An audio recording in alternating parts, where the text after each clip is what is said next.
है। सदिश राशि का मतलब कि आपको ये पता होना चाहिए कि परिमाण तो इतना है लेकिन वो किस दिशा में लग रहा है।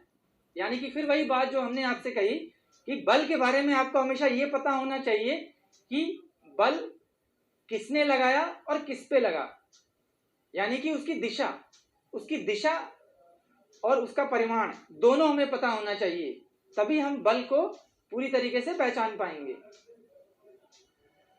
आइए इसे और अच्छे से समझते हैं।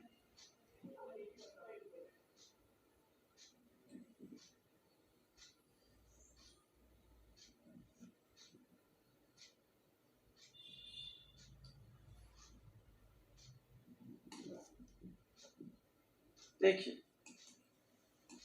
जब भी बल लगेगा किसी भी वस्तु पे तो उस वस्तु के द्रव्यमान और उसमें जो त्वरण उत्पन्न हुआ, त्वरण का मतलब कि त्वरण जब भी होगा तो वस्तु के वेग में वृद्धि हो जाएगी, यानी कि वेग में वृद्धि।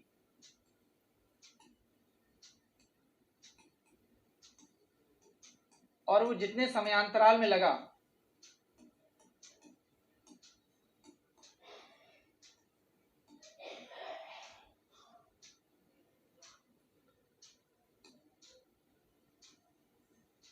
यानी कि जितने समयांतराल के दौरान वस्तु के वेग में वृद्धि हुई,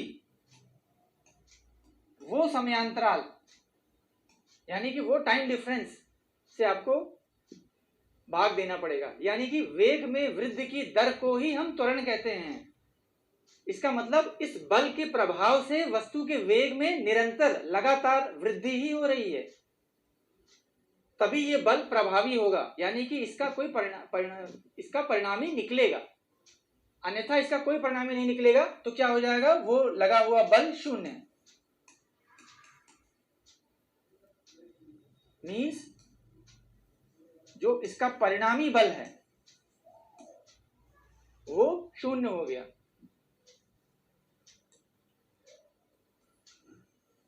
अब देखिए, अब जैसे मान लीजिए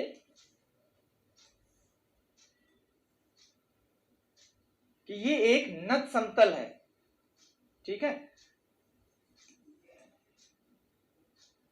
और इसके ऊपर एक पिंड रखा हुआ है, और ये जो नत समतल है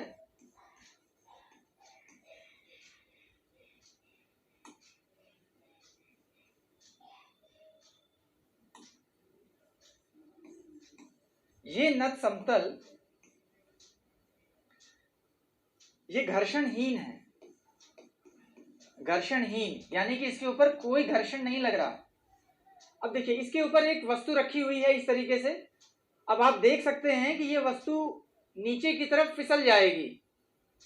अब आपने क्या किया कि अब आपने इसके ऊपर एक बल लगा दिया। ये बल आपने लगा दिया इस तरीके से। मान लीजिए कि वस्तु का द्रव्यमान 1 kg आपको दिया हुआ है और जो गुरुत्वीय त्वरण है, गुरुत्वीय त्वरण का मतलब ये होता है कि गुरुत्व जनित त्वरण, यानी कि पृथ्वी जिस त्वरण से किसी भी वस्तु को अपनी तरफ खींचती है उसकी बात हम कर रहे हैं, उसे हम g से प्रदर्शित करते हैं। और इसका मान ये लगभग नियत होता है, या तो 9.8 मीटर पर सेकंड स्क्वायर होगा या 10 मीटर पर सेकंड स्क्वायर होगा। तो यहाँ पे इस सवाल में आपको 10 मीटर पर सेकंड स्क्वायर का गुरुत्वीय त्वरण दिया हुआ है। अब देखिए, ये एक नत समतल है, इसके ऊपर अगर कोई पिंड रखा हुआ है तब ये अपने से तो स्थिर हो नहीं पाएगा, लेकिन सवाल में आपको ये दिया हुआ है कि इसके ऊपर आपने एक क्षैतिज दिशा में एक बल लगाया है, जिसकी वजह से ये जो वस्तु है ये स्थिर है, यानी कि ये वस्तु नत समतल पर स्थिर है।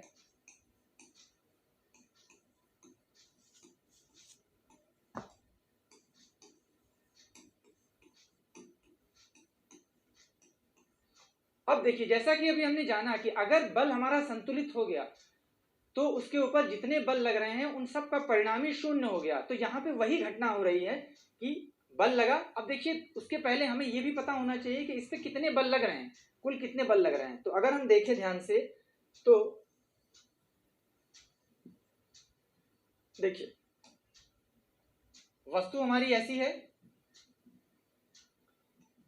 सबसे पहले वस्तु का भार, यानी कि पृथ्वी जिस बल से वस्तु को खींच रही है, वस्तु का भार यानी कि उसका द्रव्यमान गुणे गुरुत्वीय त्वरण।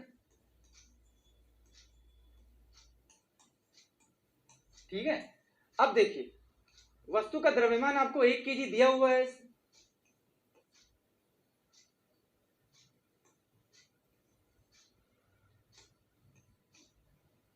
1 गुणे गुरुत्वीय त्वरण हमने 10 मीटर पर सेकंड स्क्वायर दिया हुआ है हमें, ये बराबर आपका 10 न्यूटन।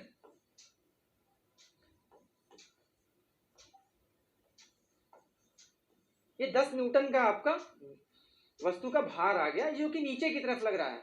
अब देखिए आपने जो बल लगाया वस्तु के ऊपर ताकि वस्तु रुकी रहे इस नत समतल पर, वो क्षैतिज दिशा में है, यानी कि दाहिने तरफ। तो उसे आप इस तरीके से देखिए, ये बल लगा है और यही बल आपको ज्ञात करना है कि ये बल कितना है, यही बल आपको निकालना है। ठीक है, अब देखिए यहां पे जब आप देखेंगे तो ये जो नत समतल है, ये नत समतल की एक प्रतिक्रिया होगी। जैसे कि मैं अभी यहां पे खड़ा हूं तो मेरा भार तो नीचे की तरफ है, लेकिन ये जो फर्श है यानी ग्राउंड, ये ग्राउंड भी अपनी एक प्रतिक्रिया देगी हमारे ऊपर। क्यों? क्योंकि मैं अपने भार के बराबर जो बल है उसके उस भार के बराबर ही मैं धरती पे यानी कि फर्श पर उतना बल लगा रहा हूं।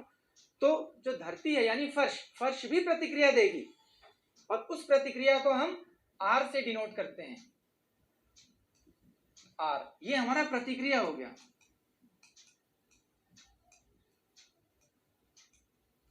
ये प्रतिक्रिया बल है। अब देखिए अब हमें क्या करना होगा कि अब हमें 3 बल पता चल गए कि ये तीनों बल ही लग रहे हैं वस्तु के ऊपर।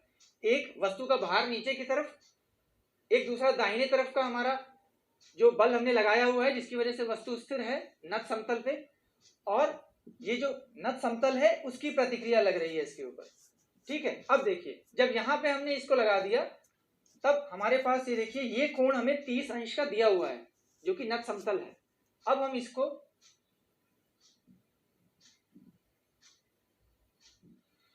ये जो वस्तु का भार है इसको हम 2 घटक में हम विभाजित करेंगे।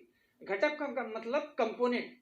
जैसे मान लीजिए कि आपके पिताजी ने आपको आपके दोनों भाइयों में 100 रुपए बांटा, तो एक भाई को 70 रुपए दे दिए और दूसरे को 30 दे दिए।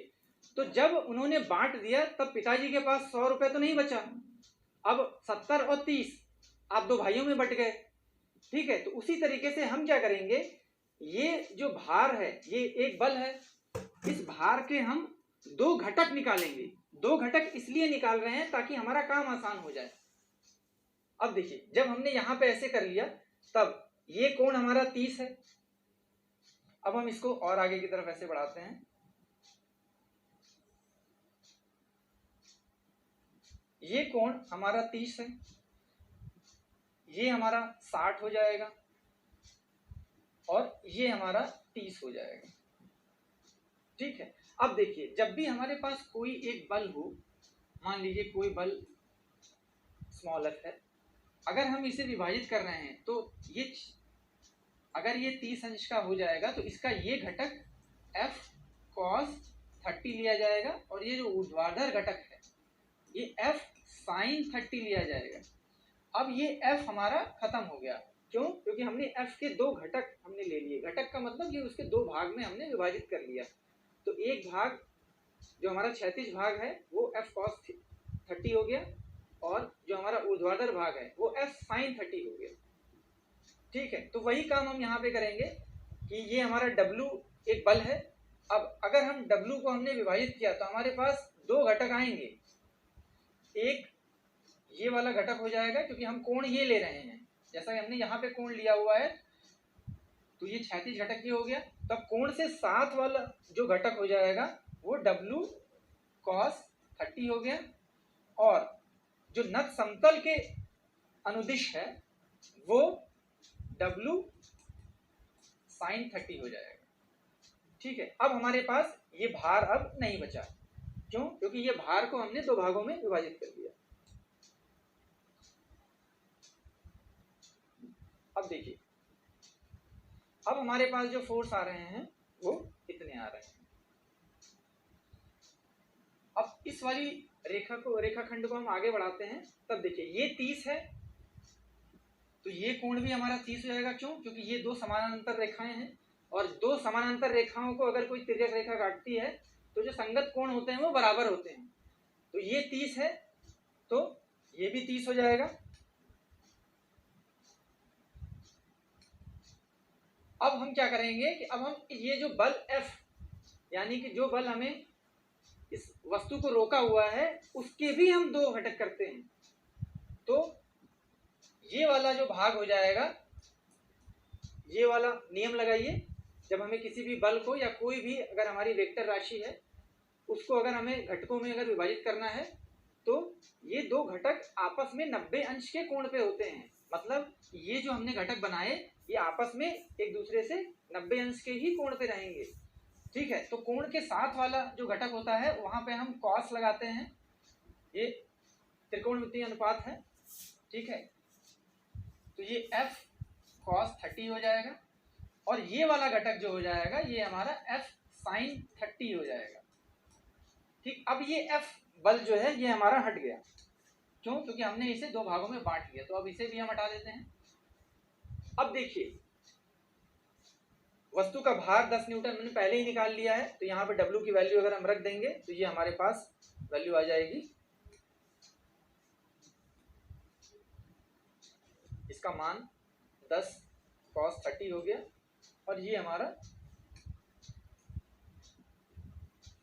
10 sin 30 हो गया, 10 sin 30 डिग्री हो गई। अब देखिए, अब अगर आप ध्यान से देखें तो हमारे पास 1 2 3 और ये एक ही दिशा में 4 और 5, ये इतने ही बल लग रहे हैं वस्तु के ऊपर। और चूंकि वस्तु स्थिर अवस्था में है, इसका मतलब सभी बलों का जो परिणामी है वो शून्य हो गया, और इसी को हम संतुलित बल कहते हैं। जैसा कि अभी हमने पढ़ा कि बल के दो प्रकार होते हैं जो सामान्यतः देखे जाते हैं, एक संतुलित बल और एक असंतुलित बल। तो ये जो सवाल था हमारा ये संतुलित बल का था। क्यों? क्योंकि इसमें ये पूछा जा रहा है कि उस बल का मान क्या होगा जब हम इस दिशा में इस वस्तु के ऊपर, जो कि नत समतल पर रखी हुई है, लगाएंगे तो वस्तु स्थिर हो जाएगी। अब देखिए, हमारे पास ये वस्तु के ऊपर जितने बल लग रहे थे हमने उसका एक फ्री बॉडी डायग्राम यानी कि एक सरल आलेख बना लिया।